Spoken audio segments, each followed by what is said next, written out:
Hello, warm welcome to this talk. It's Wednesday, the 17th of March, and a happy St. Patrick's Day. A variety of things today that are impacting the progress of the pandemic and how things are likely to unfold. Now, I'm going to start off with some good news from the States, and then we'll go on to some, let's say, interesting news from Europe. So, Mr. Trump has been on TV encouraging his supporters to get vaccinated, unambiguously so. So this is remarkably good news. So there's now no longer any political reason to get vaccinated or not to get vaccinated. Not that there should have been ever any political reason. It's entirely a scientific decision. But glad to see that Mr. Trump has given us this endorsement. So vaccine is safe and something that works. It's a great vaccine. It's a safe vaccine. And it's something that works. So I'm not quite sure what he's referring to. Presumably the Pfizer and Moderna vaccine, although, of course, now we have the Janssen vaccine in the States. I would recommend it to a lot of people who don't want to get it. So he's recommending it clearly. This is good. Now, interestingly, I've just mentioned that the Pfizer and the Moderna rolling out in the States fairly big time. Janssen, Johnson & Johnson as well. And we believe that in the States there's 30 million doses of the Oxford AstraZeneca vaccine, all produced, all ready to go, just waiting FDA approval, which should be pretty soon.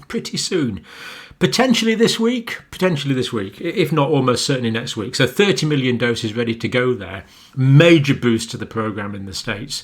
Pretty encouraging stuff from the States. There's just been an announcement actually in the UK that supplies of the vaccines to the UK might be a bit limited for April. So, okay, these things can come and go a bit, but some limitations for the UK supply for April potentially. Reducing the number of people that are going to get the first dose. So we're still expecting all the over 50s to get their first dose, which is pretty important, the first 9 priority groups. But it could slow down a bit in April, which would be disappointing. Anyway, more on the vaccines later. It's inevitable now that there's going to be a vaccine passport of some sort. Let me just give you the background of this. So China is launching a digital health passport intended to allow easy travel across borders. And presumably China is thinking about more than the borders of China. It's thinking about international travel for its citizens. But not just China. European Commission COVID vaccine certificate. So this is proposed. It's looking likely to go ahead on quite a few popular news outlets. Introducing a digital certificate to prove someone has been vaccinated. So we're talking about something on your phone here, presumably. I can't really see it's going to be a piece of paper, can you? This is going to be some sort of digital authorization to travel and to take part, presumably, in other activities. So Ursula von der Leyen certificate will document negative tests, vaccination status, previous infections. All, of course, highly relevant information for how likely someone is to catch the disease, spread the disease. The certificate will ensure results are mutually recognised in every member state. So it's looking like she is saying this is going to be necessary for travel within the 27 member states of the European Union. And as we'll see, presumably outside it as well. Allows for free travel within the bloc's member states. Something like a digital green certificate seems to be the name. And the European Union is coordinating with the World Health Organization to make this international. So someone with this digital European green card would be free to travel anywhere without quarantine, one would assume. Now, they're planning to finish the technical work in 3 months. So this is the European Union, of course, so it's probably going to be 6 months based on their vaccine progress. Sorry, that was completely unnecessary, wasn't it? But there you go. They plan to do it in 3 months. Now, other things. This sounds a bit trivial, but P&O Cruises, these cruise ship holidays that are quite popular in the UK and the US. They're going to have to insist on proof that passengers have had 2 doses at least a week before departure for the second dose. A couple of US cruise companies doing the same thing. People are going to have to have their own travel insurance, and this is going to become the thing as well, I'm pretty sure. So travel insurance must include medical and repatriation cover and medical expenses related to COVID-19. So Basically, this is understandable. It's the cruise company saying, look, we don't want to be lumbered with people that are sick. It's understandable. They're not a health service. They're a holiday company. But it's inevitable that airlines and other agencies are going to do this. And indeed, this is happening now. Social distancing rules and mask wearing will apply on the ships. A bit hard to see how you socially distance on a ship, but they are pretty big ships. Any positive tests, people have to agree to be isolated and quarantined, and of course they will be subject to the authorities on the ship, ultimately to the ship's captain. Probably staying on the ship, so they won't be getting off on ports. So the first few cruises that are booked, because normally you've been in one of these cruises or you've seen it, like a couple of thousand people decant all of a sudden and swamp a small town. Well, obviously no one wants that at the moment. So that's probably not going to happen. They're probably going to be staying on the ship. This is kind of probably a staycation type cruise. But I think they'll be popular because people are just so desperate to get away. British Airways passenger app to register on the smartphone. So this is going to happen. So some people like it, some people don't like it. Personally, if I was on an airliner, I would want to know that the person sitting next to me, who may cough from time to time, was vaccinated. I've got rights not to be infected, just as people have rights to freedom. So strong arguments both ways. I lean towards the need for some sort of certification so that I'm not exposed to undue viruses and you are not exposed to undue viruses from people that refuse vaccination for various reasons. Now, Germany. Letter here from Rudolf, who's a dentist and a doctor, I think, in Germany. Situation in Germany is very difficult at the moment, Rudolf writes. According to the Paul-Ehrlich-Institute, the German Federal Institute for Vaccines and Biomedical Products, there's reports of thrombosis in the brain, and there's a special type of vessel in the brain that we'll talk about called the cerebral venous sinuses. More on that later. I know that doesn't make sense at the moment. Vaccinations from AstraZeneca are suspended until there's been clarified if the causes are connected with a vaccine. It talks about the sinus vein thrombosis observed in the brain are actually very rare and cannot be compared to thrombus of the leg veins, for example. So this information is just coming out now. It seems that these blood clots, we don't know whether there's more blood clots in the legs and the lungs, but these particular cases of blood clots do seem to be related to the blood vessels that drain the brain, but we'll look at that in a minute. All vaccine batches are being examined. Vaccines promised to patients have been postponed. A lot of people are very, very unhappy about this. Talking about changing to the different types of vaccine in Germany. There's a lot of confusion amongst the population. Cases are increasing. And it gives just one example here. Flights to Majorca, I think we call that in England, for example, are not only fully booked, but 300 more flights are being made available to the Spanish islands. So it looks like the Germans are chomping at the bit to go on holiday. Since Germany is governed as federally as the UK is, individual state parliaments go their own way and it's not possible to establish a uniform strategy. This is a problem. So schools are open in some parts of Germany, closed in other parts of Germany. Shopping is possible all over Germany, but restaurants remain closed, as do public events, concerts and theatres. The impatience of the people is very big. So the people there are very impatient for lockdown measures to be lifted. Let's hope things finally pick up where this sword of Damocles, Rudolf writes, the COVID-19 finally disappears and get back to normality. So thanks for that report, Rudolf. So basically, a lot of people in Germany quite unhappy, although Rudolf does say that most people are still obeying by the rules. Now, the reason I wanted to talk about Germany was it illustrates that Europe basically is teetering on the edge of a third wave. No question about that now. So Germany, 13,500 cases in the past 24 hours, 249 deaths. So 249 COVID-related deaths in the last 24 hours in Germany. This is a well-known virologist, Christian Drosten, largely credited with the very good handling that Germany had in the first wave, really. Cases and deaths were much lower in Germany, partly due to his input. But he's saying the B117, the UK variant, of course, increasing prevalence in Germany, looking about 75%. Now, the last time I looked at that, it was 49%, and that was just about a week ago. So we see there's been an exponential rise in the new variant, exactly, of course, as we said there would be on this channel a few weeks ago. It's driving infections, making the situation drastically more difficult. By April, things might be back to the level of December. So the cases in April could be the same as they were in December, which would be pretty awful for Germany and in other places in Europe.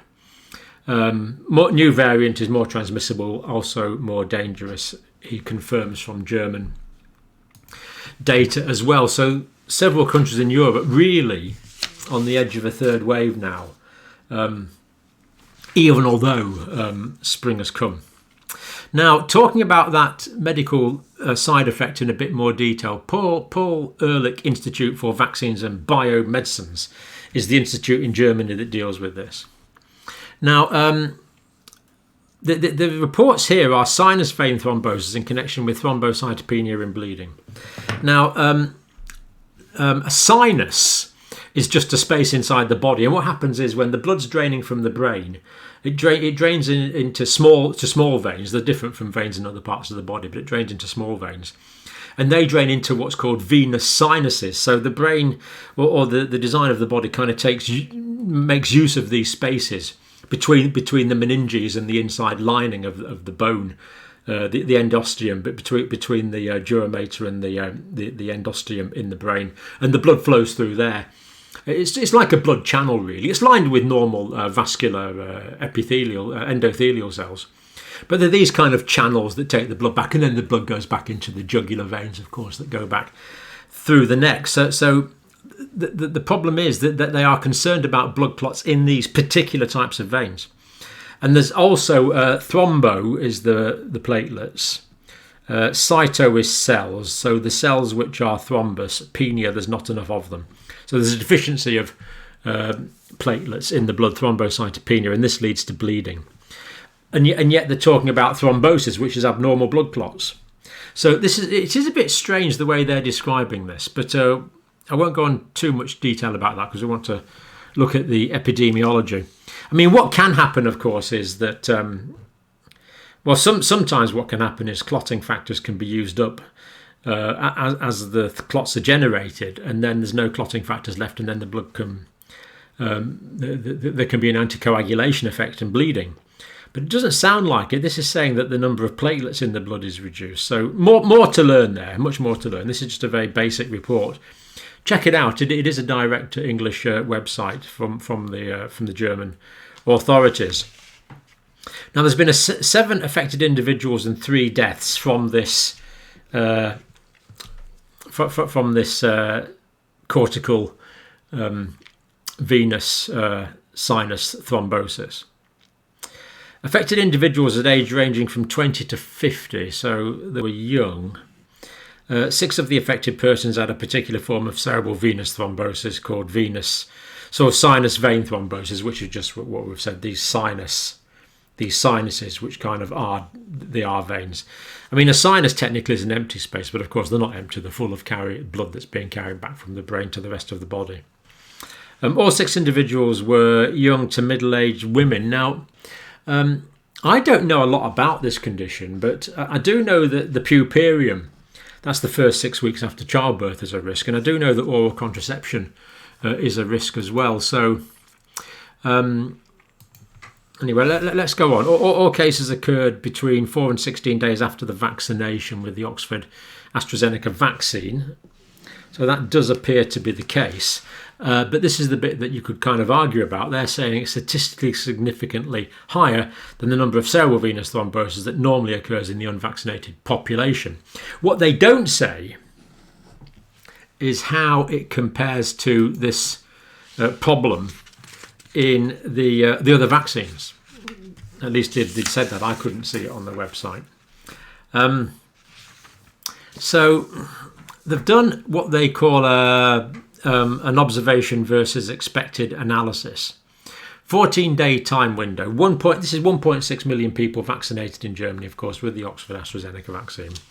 They're saying that expect 1 case, but they'd found 7. Now, this is one particular type of pathology.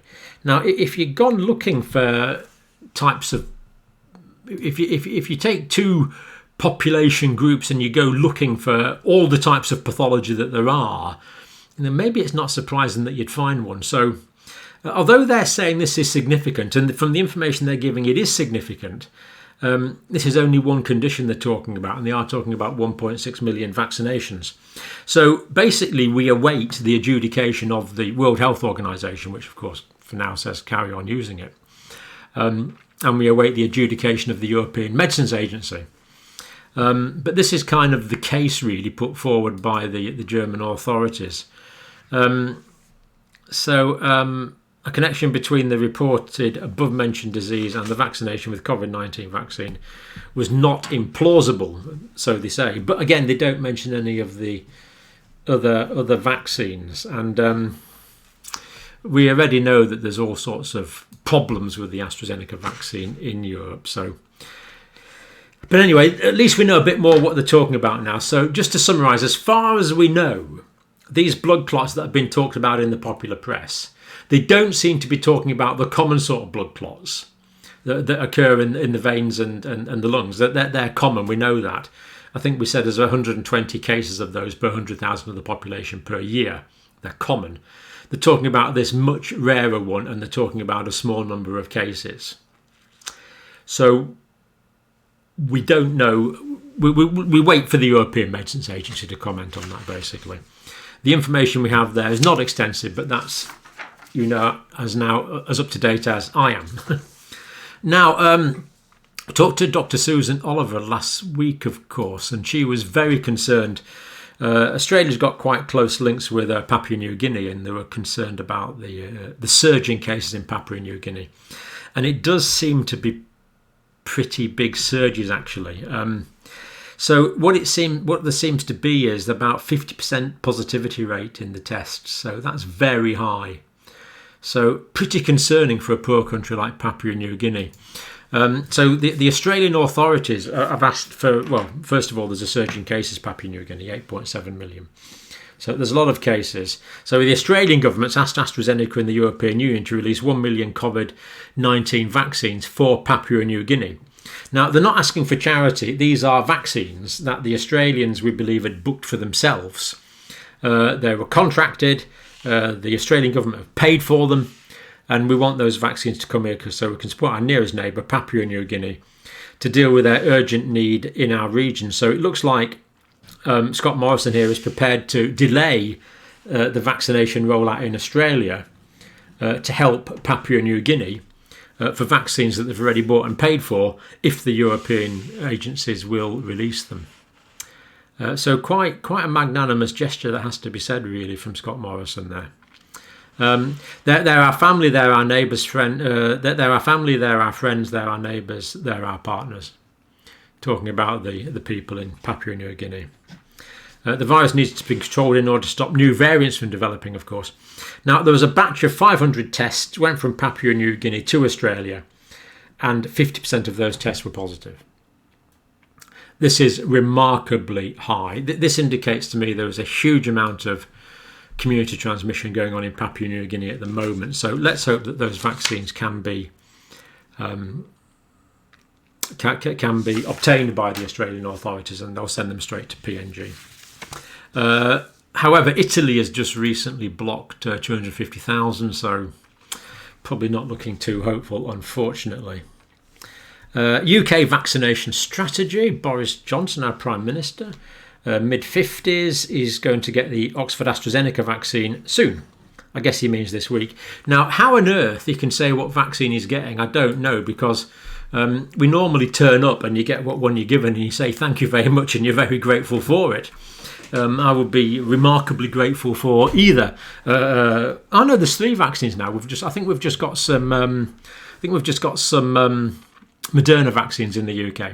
So we'll be very grateful for any.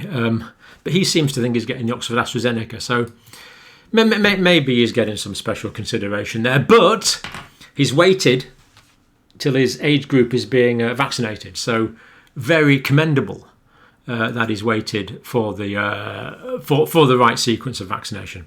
Prime Minister's had the infection already, of course, so he presumably got some level of immunity.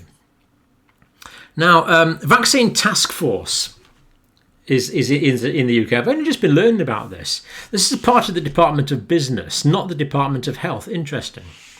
And it's got three aims, this Vaccine Task Force.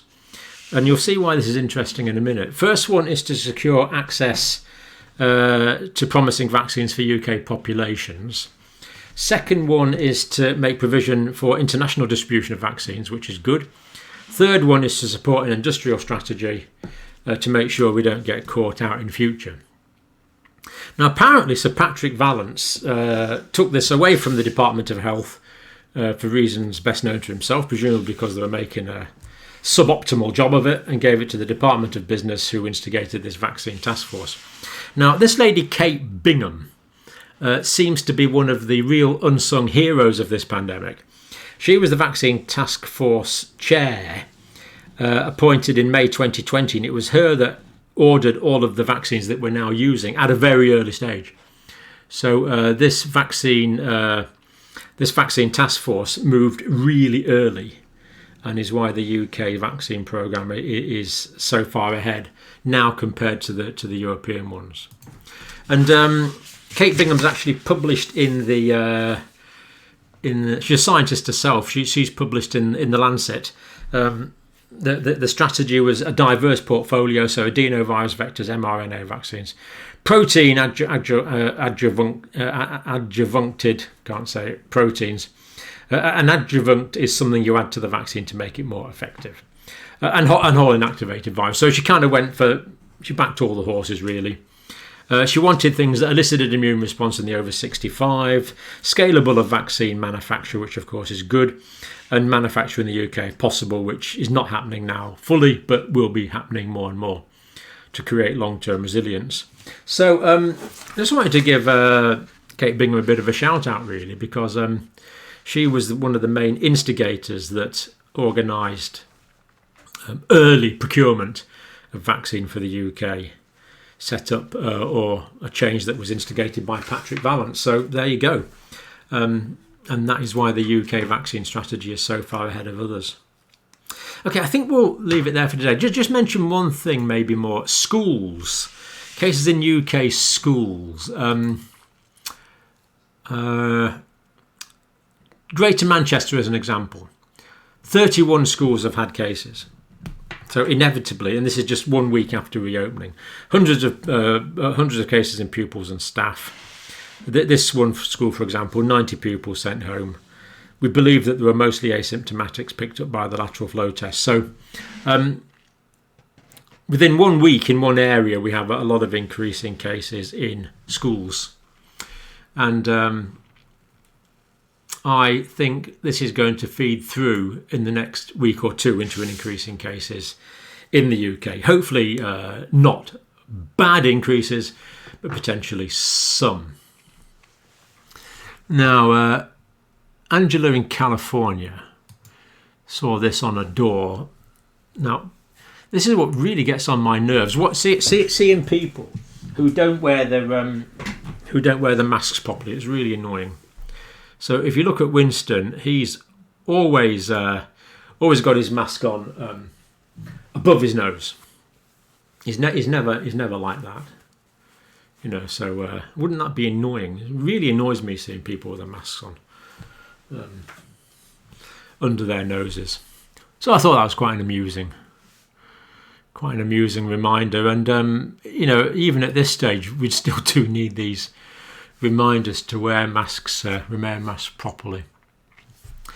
Okay, so I'm afraid the story goes on, and a real threat of significant increase in cases in Europe. And regardless of what happens about the Oxford AstraZeneca vaccine, whether they decide just to use it in men or something, I don't know, or they just decide this is a statistical artifact, whatever happens, the vaccine program's been delayed. And at the moment, that delay, if we look at the German situation, which we covered a few pages back.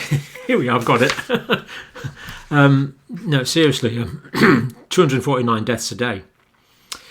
So we know that this is the cost of the pandemic. So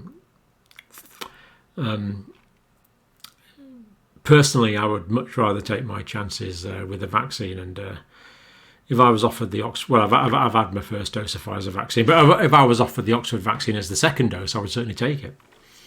No question about that. And I'd be more than happy for myself or any family members to take it. That is for sure. Nothing is entirely safe in healthcare. If it's going to work, there are some potential risks, but it's the benefits so massively outweigh the risks, at least at population levels. But of course, we are dealing with individuals, so interesting to see which way, if the European Medicines Agency, we're expecting them to report tomorrow, and the World Health Organization.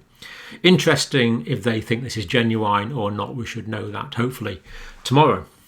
Okay, so for today, thank you for watching.